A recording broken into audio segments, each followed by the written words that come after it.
BSP कोई party नहीं है, बीएसपी एक मिशन है, उसे खत्म करना नामुमकिन है, असंभव है। एक शब्बीरपुर कांड करा था भीम आर्मी ने, अब चंद्रशेखर की वजह से वहां 50 घर उजड़ गए। भीम आर्मी नाम का जो संगठन डेवलप हो रहा, इसके भविष्य में निगेटिव रिजल्ट आएंगे। जो चंदा इकट्ठा हुआ वो भी चंद्रशेखर खा गया। जो लोग शासक वर्ग हैं उन्हें अगर डर है, उन्हें डर बीएसपी का है। भीम आर्मी भाईचारा खत्म कर रही है, वो बल्कि कुछ लोगों को गाली देकर।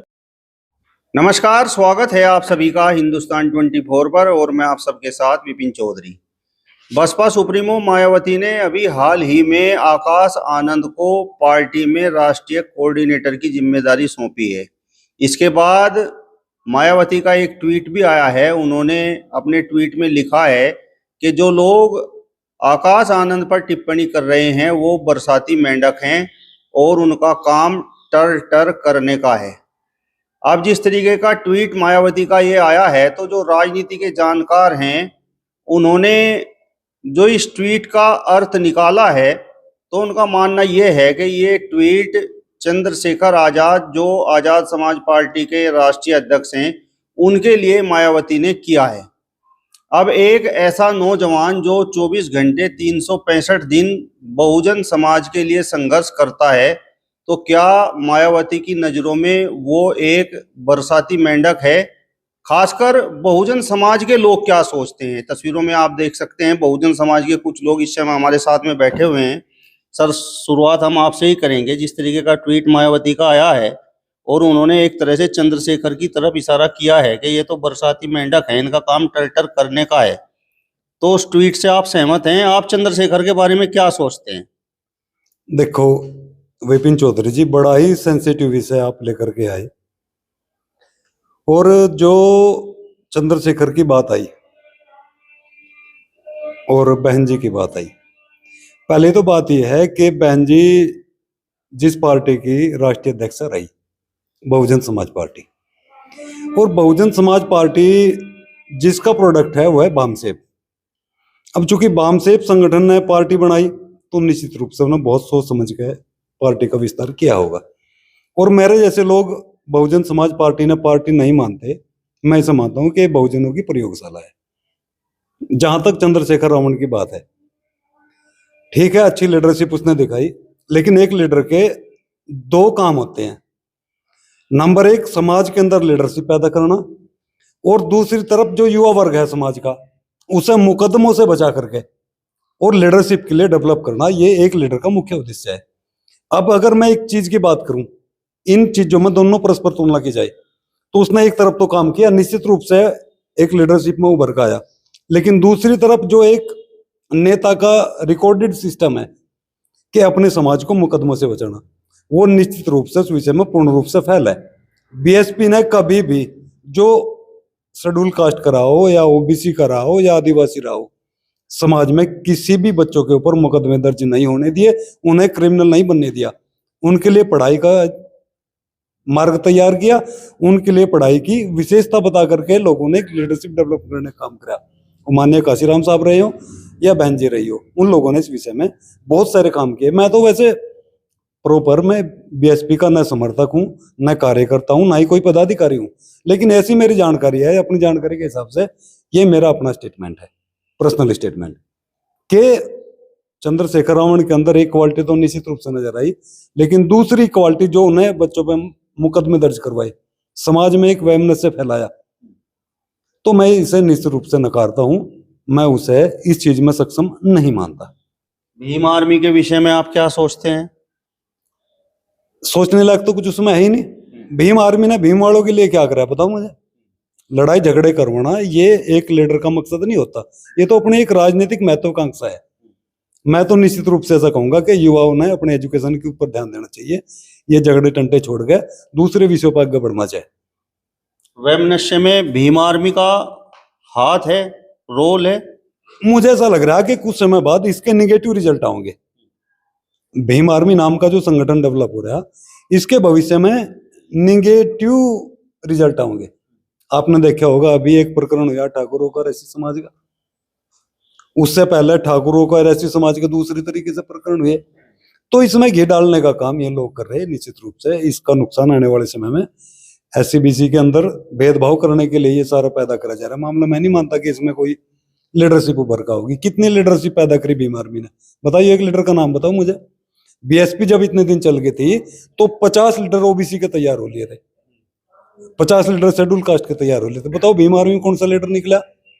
नहीं, चंद्रशेखर आजाद ने तो जो खासकर बहुजन समाज है उसके अंदर जोश जुनून भरने का काम किया और वो ताकत पैदा की कि वो आज खड़े होकर दूसरों से आंख मिलाकर बात कर सकते हैं, उत्पीड़न का विरोध कर सकते हैं। देखो, उत्पीड़न का विरोध तो जो संविधान लागू हुआ था जिस दिन से, उस दिन से ये उत्पीड़न समाप्त होना शुरू हो गया था। अब चूंकि हजारों साल की व्यवस्था खत्म करने में बहुत समय लग जाए, उत्पीड़न भीम आर्मी ने खत्म करा, मैं ऐसा नहीं मानता। उत्पीड़न जो खत्म हुआ कॉन्स्टिट्यूशन से खत्म हुआ, संविधान से खत्म हुआ, क्योंकि संविधान ने सब लोगों से बराबरी का अधिकार दिया।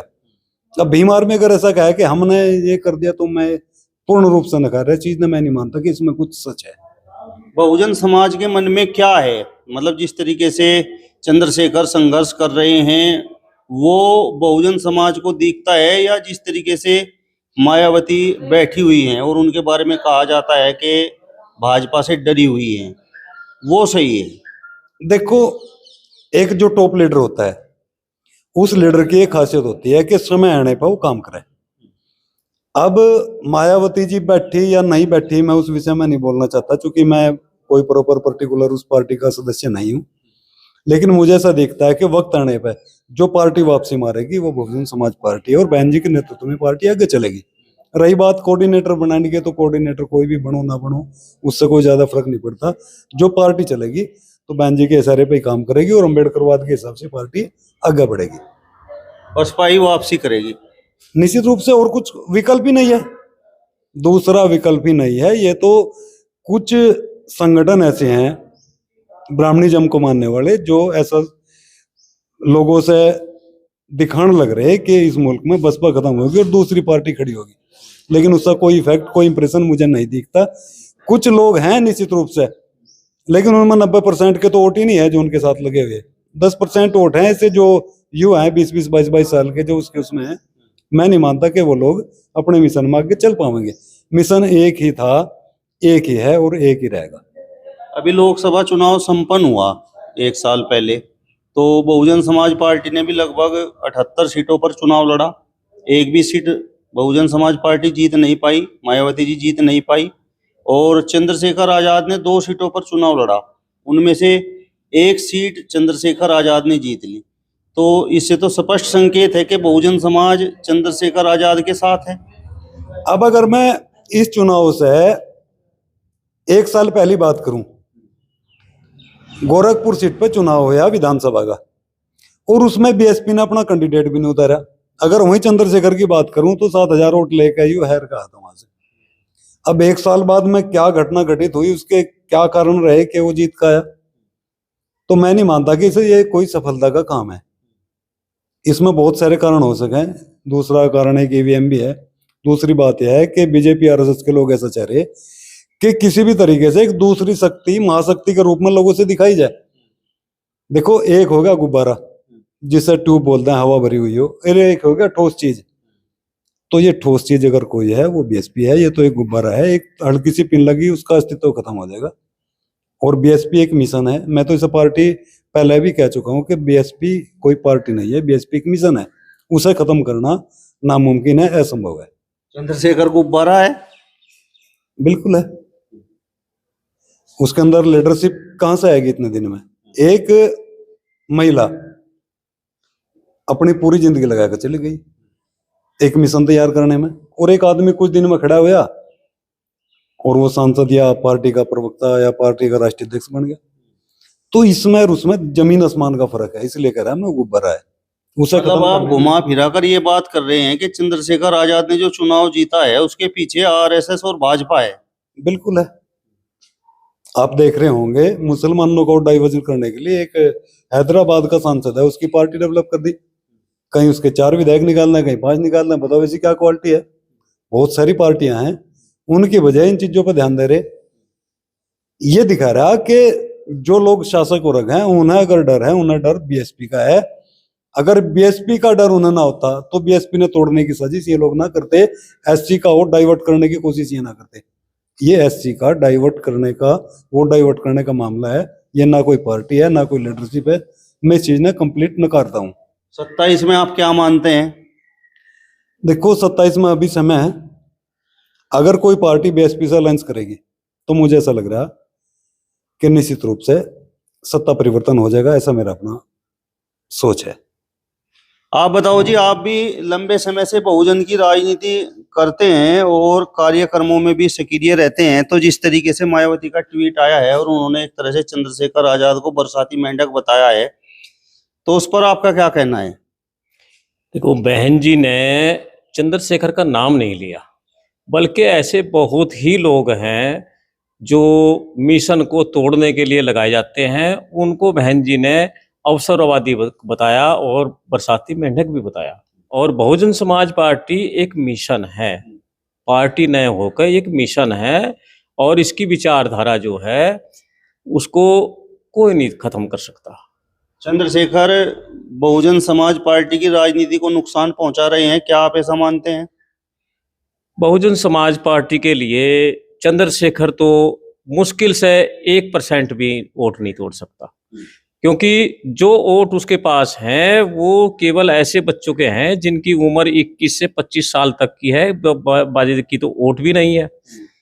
और बहुत से लोग जो हैं, जैसे आरएसएस है, भाजपा है, उनके कार्यकर्ता ही उनकी भीड़ दिखाते हैं। संघ के पास बहुत ऐसे लोग हैं जो उनकी रैलियों को सफल करते हैं चंद्रशेखर की। बहुजन समाज पार्टी के पास अपना वजूद है, अपना वोट है, और बहुजन समाज पार्टी जो है शासक वर्ग बना सकती है। चंद्रशेखर कभी शासक बन नहीं सकता। एमपी एमएलए बन सकते हैं, बहुत लोग एमपी एमएलए बन गए अब तक भी, लेकिन बहन जी में जो क्वालिटी है वो किसी में है ही नहीं। मतलब घुमा फिरा कर आप ये कहना चाहते हैं कि चंद्रशेखर के पीछे भाजपा और आरएसएस है? बिल्कुल, आरएसएस और भाजपा जो है उसने ही चंद्रशेखर को थोड़ा तैयार किया, और उसने ही जो कुछ भी किया है उसका ही मामला है ये तो। यानी कि बहुजन समाज पार्टी को खत्म करने की एक साजिश के तहत किया वो तो, लेकिन वो सफल ही नहीं हो पाते। जिस 21-22 साल के वोटर की आप बात कर रहे हैं, नौजवान पीढ़ी की, तो कहा तो ये जाता है कि जिस ओर जवानी चलती है उस ओर जमाना चलता है। वो 1% नौजवान है, 99% नौजवान बहुजन समाज पार्टी के साथ है। अभी इलेक्शन 2027 में होगा या जिला पंचायत के भी, उनमें देख लेना रिजल्ट क्या आएगा। पूरा समाज बहुजन समाज पार्टी के साथ खड़ा है। दलित समाज तो खास तौर से बहुजन समाज पार्टी का समर्थक रहा है। भीम आर्मी के बारे में आपकी क्या सोच है? भीम आर्मी तो एक खाम का जो है एक प्रोपगंडा तैयार किया गया, वरना भीम आर्मी कोई खास तौर से ना तो मिशनरी है, और जिसका नाम लेके चल रहे हैं भीम का, उसका तो 1% भी काम नहीं किया। हमारे आज लगभग 10-15 हजार बच्चे जेलों में हैं या उनके ऊपर मुकदमे लगे हुए हैं, उनका जीवन खराब हो गया, उनका भविष्य खराब हो गया। बहुजन समाज पार्टी ने कभी एक व्यक्ति के खिलाफ भी ऐसी कार्रवाई नहीं होने दी, और ना ही वो इस तरीके से उकसा कर काम करती है। एक शब्बीरपुर कांड करा था भीम आर्मी ने, अब चंद्रशेखर की वजह से वहां 50 घर उजड़ गए। आज उनका नाम देवा ना पानी देवा है कोई, ना पूछने गया आज तक भी। जो चंदा इकट्ठा हुआ वो भी चंद्रशेखर खा गया या उसके साथी खा गए। एक बार भी वहां जाके ये नहीं देखा कि हमारे समाज का क्या हाल है। बहन जी तो उस समय भी गई, और बहन जी ने बिल्कुल सटीक जवाब दिया कि आप जो है भाईचारा कायम करो। बहुजन समाज पार्टी भाईचारे की पार्टी है, और हमेशा कोई वर्ग इसने ऐसा नहीं सोचा जिसके साथ भाईचारा ना रखा हो। भीम आर्मी भाईचारा खराब कर रही है? भीम आर्मी भाईचारा खत्म कर रही है, वो बल्कि कुछ लोगों को गाली देकर अपना मुनाफा करना चाहती है, जबकि वो असंभव है, हो नहीं सकता। भाईचारा ही सबसे नंबर 1 पर रहेगा। बड़ा आरोप आपने लगाया है कि जो शब्बीरपुर कांड में चंदा इकट्ठा किया गया था उसे चंद्रशेखर खा गए। बहुत लोग खाए, बहुत लोग कह रहे, उनके साथी जो उनके उस टाइम उसके साथी रहे हैं वह भी कह रहे ये बात। तो लोकेश कटारिया जी बार बार कह रहे उनके साथ रहे, मंचों पर कह रहे, बड़े बड़े मंचों पर कह रहे। तो ये तो बिल्कुल स्वाभाविक है। 27 में कैसा प्रदर्शन आप उम्मीद करते हैं कि बसपा का रहेगा? देखो, बहुजन समाज पार्टी का 2027 में प्लस पॉइंट रहेगा, माइनस नहीं रहने का, प्लस रहेगा। शीशपाल जी, जिस तरीके से आकाश आनंद को जिम्मेदारी सौंपी गई है, तो मतलब उसका मतलब कुछ परिणाम निकल सकता है? आकाश आनंद जी बहुत सूझबूझ के लीडर हैं और युवाओं में उसका क्रेज है, और युवा शक्ति जो है जब आगे आएगी तो जितने भी भीम आर्मी में फिर रहे लड़के, ये सारे जो है बहुजन समाज पार्टी के समर्थक होंगे। बहुत से लोग जो है ये भीम आर्मी छोड़कर ये बहुजन समाज पार्टी में आ भी चुके हैं। कई सैकड़ों लड़के आए, अभी गंगों में भी 50-100 लड़के तैयार कर दिए गए हैं जो जिन्हों भीम आर्मी की तरफ थे, और वो बहुत जल्दी ही बहुजन समाज पार्टी का दामन थाम लेंगे। और यहाँ प्रचार प्रसार पूरे जोरों शोरों पे है। विधानसभा गंगों में कई कैडर कैंप लग चुके हैं भाईचारे के, प्रत्येक जाति के लोग वहाँ इकट्ठे होते हैं। और ख़ास तौर से बहुजन समाज पार्टी का जो है पिछड़े वर्ग पर ध्यान है। पिछड़े वर्ग को आगे बढ़ा के ही, जैसे पहले 2007 से 12 तक हमारी सरकार बनी, इस बार भी हमारा टारगेट है कि बहुजन समाज पार्टी की सरकार बने और सब साथियों का सहयोग ले जाएगा।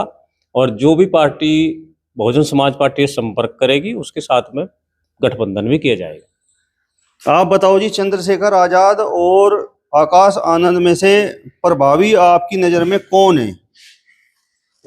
देखो, आकाश आनंद प्रभावी है या चंद्रशेखर प्रभावी है, ये तो मैं नहीं मानता, लेकिन आज भी जो मैं होल्ड देख रहा हूँ वो बहुजन समाज पार्टी का ही होल्ड है। और 27 में अगर बहुजनों ने सत्ता प्राप्त करनी, SC-BC ने सत्ता प्राप्त करनी, तो निश्चित रूप से अलायंस में आना पड़ेगा। अलायंस ही एक विकल्प है। अगर ये लोग मिलकर चुनाव लड़ेंगे तो 200% परिवर्तन होगा। भारतीय जनता पार्टी को समाप्त करने का काम ये लोग कर सकते हैं। हमारे लीडर जो हैं, चाहे माननीय अखिलेश यादव जी रहे हों या बहन कुमारी मायावती जी रही हों या चंद्रशेखर भाई हों, या सारे के सारे लोग मिलकर अगर लड़ेंगे तो निश्चित रूप से परिवर्तन आएंगे, ऐसा मेरा मानना है। चलिए, तो बहुजन समाज के लोगों को आपने सुना। फिलहाल इस वीडियो में बस इतना ही। अगली वीडियो में फिर आपसे मुलाकात होगी। तब तक बने रहिए हिंदुस्तान 24 के साथ। नमस्कार।